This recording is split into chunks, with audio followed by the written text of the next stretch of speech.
কি ব্যাপার, ব্যাগে এগুলা কি? এগুলা কি তুমি বুঝবা না, এগুলো হচ্ছে মায়ের ভালোবাসা। ব্যাগে করে মায়ের ভালোবাসা কিভাবে? বিয়ের পরে মেয়েদের জন্য মায়েরা ব্যাগের মধ্যে করে বস্তার মধ্যে করে ভালোবাসা পাঠায়, বুঝছো? এই যে আমি আজ কয়টা দিন ধরে অসুস্থ, আম্মু পুরা অস্থির হয়ে গেছে, শুধু বারবার বলতেছে তুই আমার এখানে চলে আয়, কিন্তু আমি তো বাবুর স্কুলের জন্য যাই নাই। হ্যাঁ, সেটা এবার তো আম্মু আজকে বলছিলা। বাধ্য হয়ে আমার জন্য দেখো সব তরকারি রান্না করে পাঠাইছে, আর বলে দিছে যতদিন না সুস্থ হবি এই খাবার শেষ হওয়ার আগে আগে বলবি, আমি আবার রান্না করে পাঠাবো। দেখো ও আচ্ছা আচ্ছা, কি আমার কি কি রান্না পছন্দের করে হচ্ছে পাঠাইছে? পেঁয়াজের কালি ভাজি করে পাঠাইছে, ও, এই ভাজিটা আমার পেঁয়াজের শীতকালে কালি। খুবই পছন্দ। সে তো আমি জানি। আর এইটা হচ্ছে সিম দিয়ে আলু দিয়ে ফার্সে মাছ দিয়ে রান্না করে পাঠাইছে। শাশুড়ি দেখতেছি তো আমার পছন্দের খাবার পাঠাইছে। একমাত্র জামাই বলে কথা। হ্যাঁ। আর এর ভিতরে ওর ভিতরে আবার কি পাঠাইছে? এই পেঁয়াজের কালি ভাজির সাথে এইভাবে ডিম খেতে যাওয়ার কি ভালো লাগে, আব্বু ওই সেই দেখি। ও, কাজটাই করছে। দেখছো, পেঁয়াজ একেই দিয়ে বলে ডিম মা। ভাজি। সত্তাব যা পছন্দ করে ঠিক তাই তাই রান্না করে পাঠাইছে।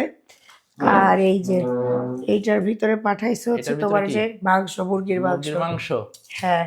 আর এই দেখো তোমার পছন্দের মুরগির পা পাঠাইছে। ও, তুমি তো মানে আমার মনে হয় পৃথিবীতে তোমার মতো জামাই মনে হয় আর কারোর আছে কিনা জানি না, যে শ্বশুর বাড়ি গিয়ে মুরগির লেগ পিস খোঁজো না, আগে খোঁজো যে মুরগির পা আছে কিনা। আমার খুব পছন্দের জিনিস, মানে আম্মু কি শুধু বলবো। বলছে রাইস কুকারে ভাত চড়াই দিবি আর এইগুলা খাবি। তাহলে দেখো মায়েদের ভালোবাসা ব্যাগে করে আসে, বস্তায় করে আসে। তাই তো দেখতেছি আমি। মানে শোনো, মেয়ে বা যে ছেলে হোক বা মেয়ে হোক যখন অসুস্থ থাকে না, বাবা মা অস্থির হয়ে যায়।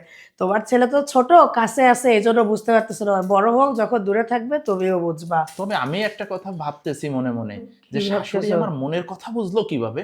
কেন? মানে বেশ কয়েকদিন ধরে তুমি তো অসুস্থ, রান্না বান্না করতে পারতেছো না, হোটেল থেকে খাবার অর্ডার করে খাচ্ছি। আমার না বাইরের খাবার খেতে ভালো লাগে না। আমি মানে গতকালেও ভাবতেছিলাম যে আসলে ঘরের রান্না খাবো না। আর তুমি হোটেলের বলতে খাবারের মধ্যে অনেক, আমি তো বলছি যে আমি কষ্ট হলেও রান্না করতেছি, তুমি না তো না আমাকে না না, রান্না করতেও দিচ্ছ না, আবার দেখো এখন স্বীকার করলা যে তোমার হোটেলের খাবার খেতে কষ্ট মানে হচ্ছে। গতকালকেই ভাবছি আর ভাবতে ভাবতে আজকে চলে আসছে। আম্মুই আমাকে বলতেছে তোমার কথা যে ও তো বাইরের খাবার খেতে পারে না। আচ্ছা কি করার, এখন তো নিরুপায় হয়ে খেতে হচ্ছে। আর দেখো, আমার শাশুড়ি দেখে দেখে মানে আমার যেগুলা পছন্দ সেইগুলা পাঠাইছে। শোনো, বিয়ের পরে শাশুড়িরা সবসময় চেষ্টা করে মেয়ের জামাইকে খুশি রাখার। জামাই খুশি থাকলে তার মেয়েও খুশি থাকবে, জামাইয়ের কাছে মেয়ে যখন যা যাবে জামাই সেগুলা দিবে, বুঝছো? না, শাশুড়িদের এইটা মাথায় কম অবশ্য মনে বুদ্ধি হয় না। তুমি ঠিক বলছো। আর তুমি যে কথায় কথায় বলো না যে আমার আম্মু আমার থেকে তোমাকে ভালোবাসে বেশি, কিন্তু এটা শুধুমাত্র এই কারণে বেশি ভালোবাসে কারণ জামাই খুশি তো মেয়ে খুশি। এটা অবশ্য তুমি ঠিক বলছো, ঠিক আছে। তবে যাই হোক, শাশুড়ি অনেকদিন পরে যে ভালোবাসা পাঠাইছে দেখে আসলে আমার খুবই ভালো লাগতেছে। এখন কি এখনই খেতে বসবা? খাইতে পারলে হতো এখনই। তাহলে খেতে বসো, আমি খাবার দিচ্ছি।